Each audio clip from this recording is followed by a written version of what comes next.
Selamat pagi, perkenalkan saya Moko, selaku konselor yang akan mendampingi Anda untuk sesi konseling hari ini. Sebelum kita mulai konseling ini, sebelum Anda datang ke sini, apa kegiatan Anda di rumah?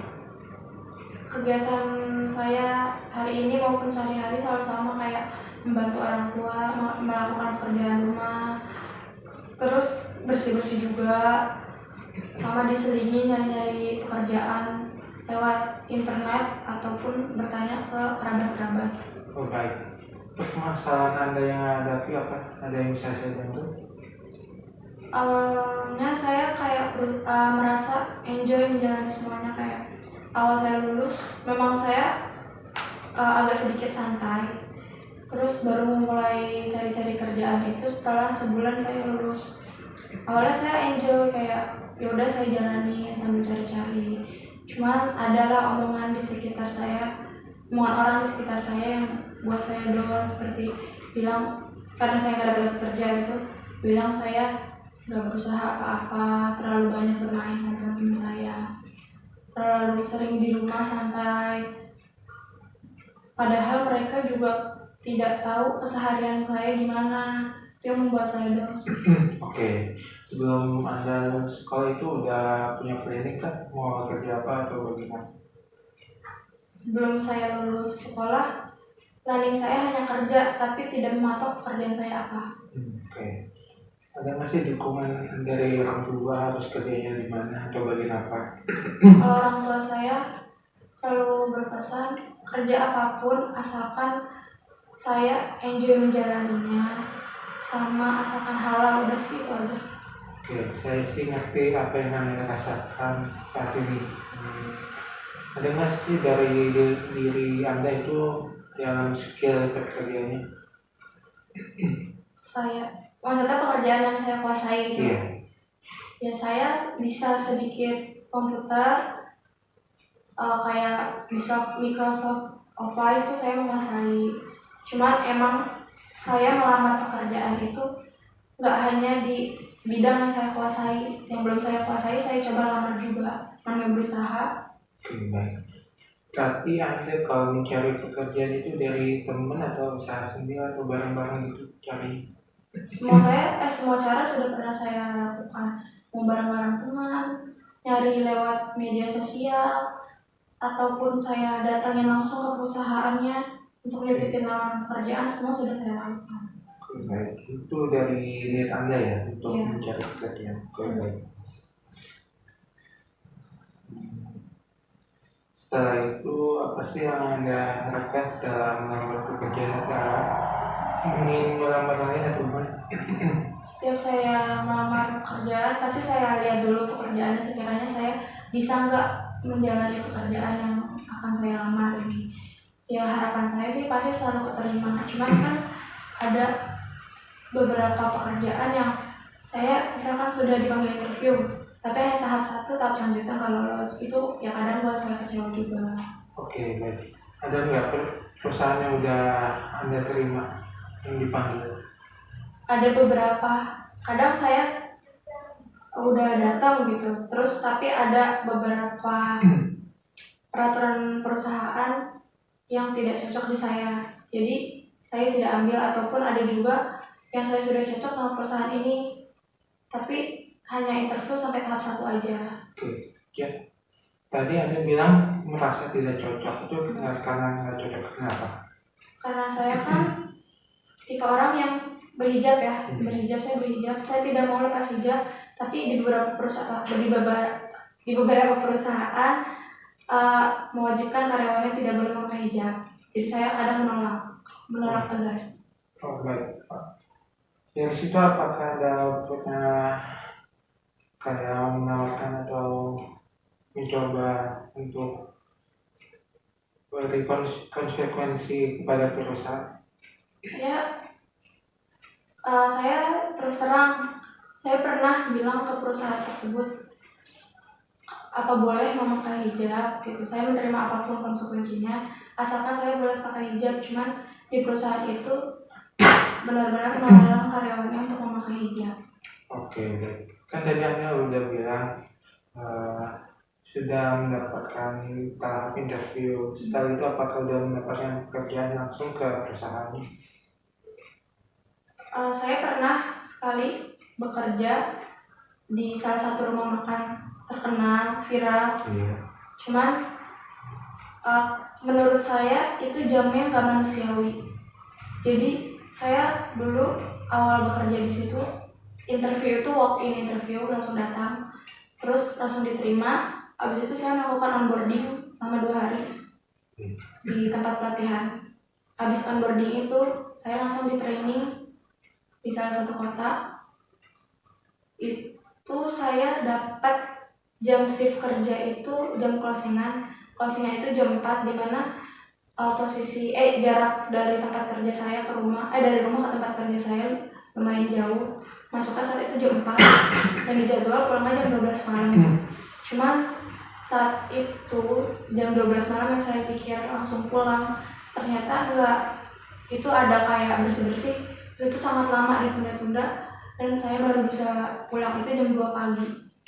Itu yang buat saya mengundurkan diri dari pekerjaan itu, karena orang tua saya gak bisa menerimanya, gak mau ngambil konsekuensi yang lebih berat, karena kan perempuannya pulang jam segitu rawan banget. Itu tanggapan dari orang tuanya seperti apa?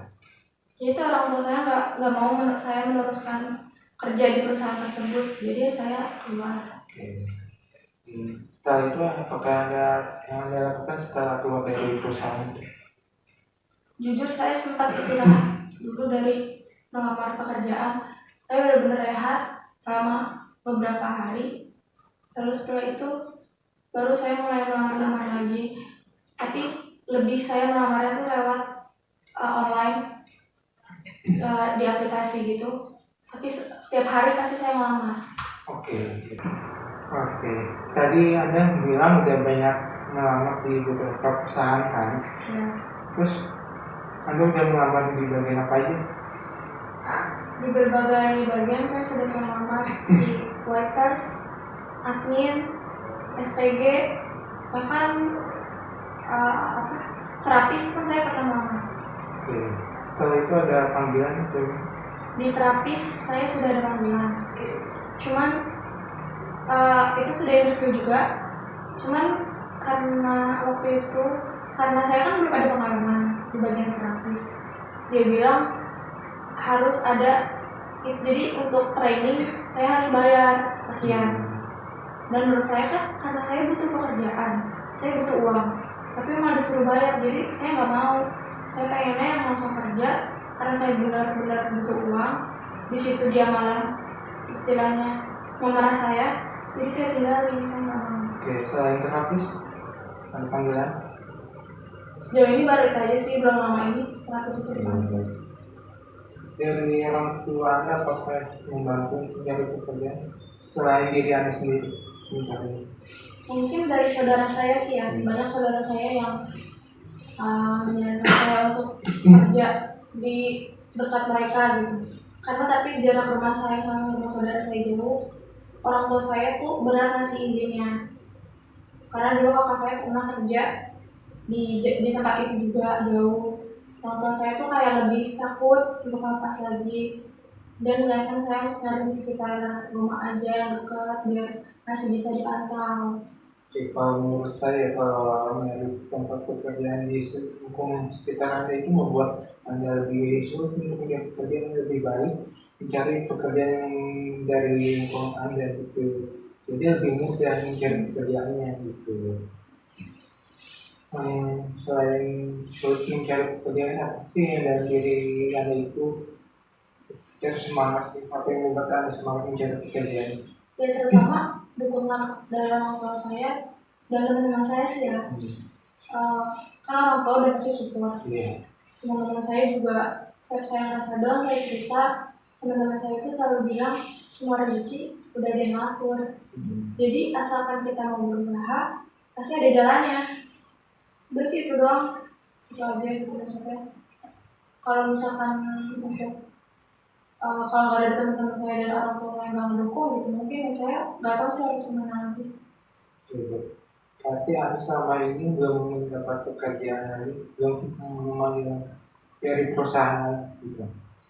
Saat ini belum ada karena saya sempat rehat hampir sebulan karena nemenin ibu saya berobat. Jadi saya baru mulai cari-cari pekerjaan lagi minggu ini sih, Senin kemarin saya baru mulai. Oke, baik. Berarti setelah Anda lulus sekolah itu ngapain? Setelah saya lulus sekolah itu saya sempat belum mencari pekerjaan karena waktu itu kebetulan setelah saya lulus kakak saya menikah, otomatis saya kan harus bantu-bantu dulu kan sampai acara selesai. Setelah acara selesai saya baru mulai mencari pekerjaan. Ya, baik, itu mencari pekerjaan yang mana? Waktu itu saya melamar di retail. Di retail. Ya. Itu bagian retail. Kasir, dia tuh kayak bahan makanan, daging-daging, terus frozen food gitu. Oke, baik. Dari tanggapan perusahaannya gimana itu? Saya sudah interview, cuman saya nggak lolos di psikotesnya.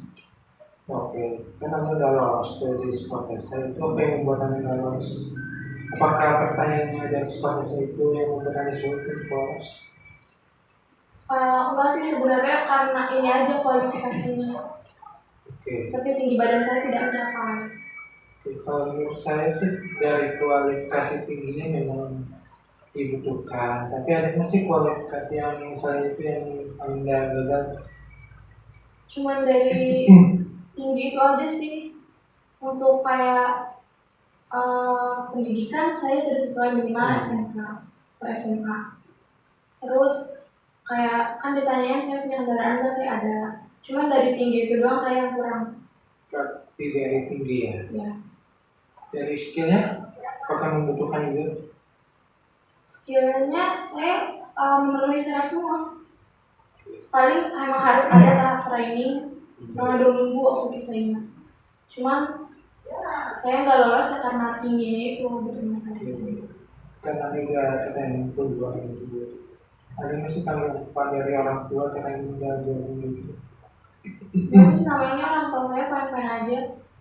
Selama saya training di perusahaan tersebut fine-fine aja. Cuma setelah 2 minggu saya training, ternyata setelah training kan karena di retail ya yang diutamakan tinggi badan, terus harus good looking juga kan. Nah itu saya nggak lolos. Gimana sih perasaannya kalau nggak lolos di pekerjaan? Sedih ya pasti. Cuman ya memang jalannya harus hidup begitu. Ya jadi ya saya menerima. Pakai itu membuat Anda down atau terus semangat lagi untuk mencari pekerjaan? Sedikit down, cuman saya tetap semangat cari pekerjaan. Oke, tapi ada sedikit down karena gagal di kualifikasi tinggi. Ya. Yang saya bikin saya down tuh, saya sudah diterima bekerja selama 2 minggu, tapi setelah di training 2 minggu itu selesai, saya diberhentikan karena tidak sesuai tinggi badannya itu. Oke, sebelum Anda training itu kan 2 minggu. Ya. Kan udah tahu tuh kualifikasi tingginya. Apakah Anda udah mencari tahu kualifikasi tingginya berapa? Waktu itu untuk laki-laki 170, untuk perempuan 160. Saat itu tinggi saya 155, jadi kurang lebih. Oke, dari perusahaannya apakah untuk mencoba ya untuk masuk lagi atau gimana? Enggak, benar-benar saya setelah 2 minggu itu disuruh berhenti lalu dikasih apa ya kayak upah training gitu sama 2 minggu. Selain itu kamu saya kendalanya berapa? Untuk saat ini cuma karena bekerja itu aja sih, saya benar-benar lagi kadang ada kalanya saya benar-benar capek yang kerja yang susah banget, apalagi kan waktu itu zaman COVID, jadi kayak makin terhambat saya cari pekerjaan. Berarti Anda merasa capek karena sulit mencari pekerjaan? Iya. Itu yang membuat Anda rasa capek itu gimana sih? Saya merasa saya sudah berusaha semaksimal mungkin, sesering mungkin, berdoa juga, tapi belum ada pekerjaan yang menerima saya. Oke, baik. Apakah Anda pernah bilang ke orang tua kalau dia saya itu capek untuk mencari pekerjaan? Sering, saya sering bilang, cuman ya orang tua kan hanya bisa ngasih semangat dan doa. Ya udah, saya jadi yang berusaha memulihkan diri sendiri dengan healing. Oke, terus healing itu biasanya gimana untuk menghilangkan rasa capek? Kalau saya karena saya suka K-pop ya, jadi yang paling healing saya itu healing terbaik menurut saya menyendiri sambil nonton video yang saya suka. Biasanya itu berapa jam untuk menonton video itu? Saya nggak mematok gitu, jadi kayak selama saya suka saya akan terus nonton. Cuman kalau capek ya berhenti dulu, terus nanti mulai lagi cari kan. Biasa setelah itu pikiran juga jadi sedikit fresh ya. Nanti saya mau mulai cari pekerjaan lagi. Oke. Ada nggak sih dari dukungan saudara untuk membantu mencari pekerjaan? Ada banyak yang membantu untuk mencari pekerjaan. Cuman ya itu karena satu jauh, terus terkadang saya agak sungkan gitu ya ikut saudara, karena namanya ikut saudara kan nggak semuanya enak. Pasti kita berpikir untuk balas budi, itu yang sebenarnya jadi beban untuk saya. Baik. Biasanya dari dukungan saudara itu untuk tempat perusahaan kayak gimana sih? Untuk bagian Biasanya itu tuh karena saudara saya kerja sebagai juru pabrik, ya paling kelar pekerjaan pabrik aja sih. terus Anda udah mencari tahu seputar perusahaan? Sudah tahu juga. Dari tanggapan orang tua, dari dukungan saudaranya gitu? Kalau untuk orang tua sih gimana saya, cuman kan karena jauh juga, orang tua saya sudah tua, udah bisa lanjut gitu, jadi orang tua saya minta saya mikir-mikir lagi kalau udah dari orang tua gimana, kan nggak bisa selamanya orang tua ngawasin kalau dari jauh gitu, nggak bisa ditengokin. Kalau orang tua saya pengennya saya kerjanya jauh sedikit tapi masih bisa untuk dijangkau pulang pergi gitu. Baik.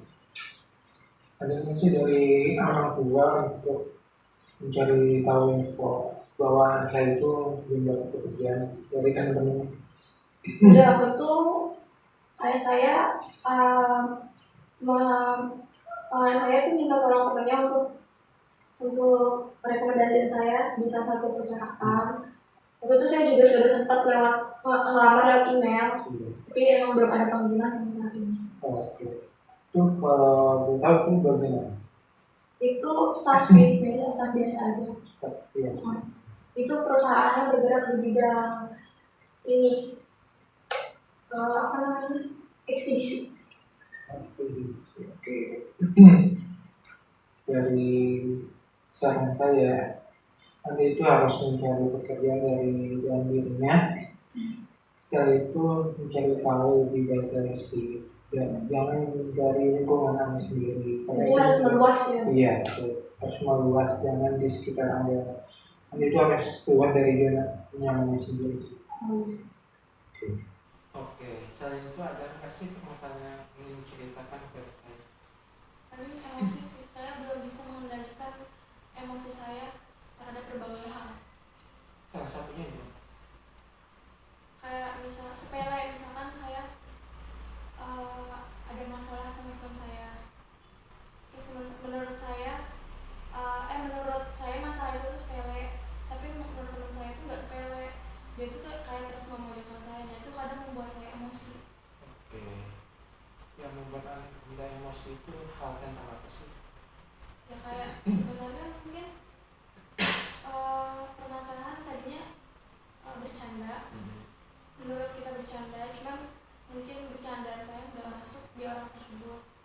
Jadi itu bisa jadi masalah juga kan. Saya juga ngerasain apa yang Anda rasain. Walaupun saya ini cowok, kan Anda cewek, kan rasanya beda kan. Baik. Selain itu, pasti yang membuat Anda emosi dan dari hal tersebut? Apa ya, di luar dengan Iya. pertemanan saya itu paling kayak misal saya lagi ingin istirahat, lagi ingin sendiri itu santai, terus ada aja hal yang membuat saya emosi gitu, kayak ya diomongin yang jelek-jelek lah, dikatain yang enggak itu kadang kan memancing emosi, menguras emosi juga. Oke. Apakah Anda pernah emosi dalam sama keluarga kita atau orang tua? Iya pasti pernah, cuman kalau untuk sama orang tua saya sebisa mungkin untuk menjaga omongan saya dan tidak menyakiti hati orang tua saya. Biasanya kan orang tua bisa membuat anaknya emosi kan. Ya. Itu gimana sih membuat anak emosi dari orang tua? Salah satu. Kadang omongan, mungkin orang tua saya juga gak sengaja ngomong kayak gitu, tapi dari saya sensitif, jadi saya suka ya emosi karena saya nggak mau bicara kasar ke orang tua saya, jadi paling saya hanya bisa mendengar. Oke. Biasanya untuk menghilangkan rasa emosi Anda itu kenapa lagi sih? Pergi main, pergi dari rumah, maksudnya nggak untuk waktu yang lama, cuman saya main dulu keluar sampai emosi saya reda, baru saya pulang lagi. Oke. Biasanya Anda itu main kemana? Main sama teman saya sih, entah itu ke mall atau cuman jajan-jajan biasa, yang menurut saya itu udah bisa mengurangi emosi saya, meredakan emosi gitu. Oke. Pasti kan rasa emosi itu butuh dukungan orang lain. Ada nggak dukungan dari orang lain? Dari teman sih, kan saya pasti ya saya kan bisa curhat ke teman kan, ya teman juga cuma bisa ngasih saran pun kadang kan membantu kan, ya teman cuma bisa mendengarkan sama paling dia ngajak saya main itu. Oke. Baik, walaupun Anda pernah curhat ke teman, setidaknya itu bisa membantu Anda mencari solusi emosinya. Oke. Selain itu ada permasalahan ini cerita. Untuk saat ini sih udah sih itu aja yang mengukur pikiran saya tadi itu. Oke. Jika tidak ada lagi yang diceritakan, saya tutup konseling hari ini. Terima kasih atas konselingnya. Saya ucapkan selamat pagi.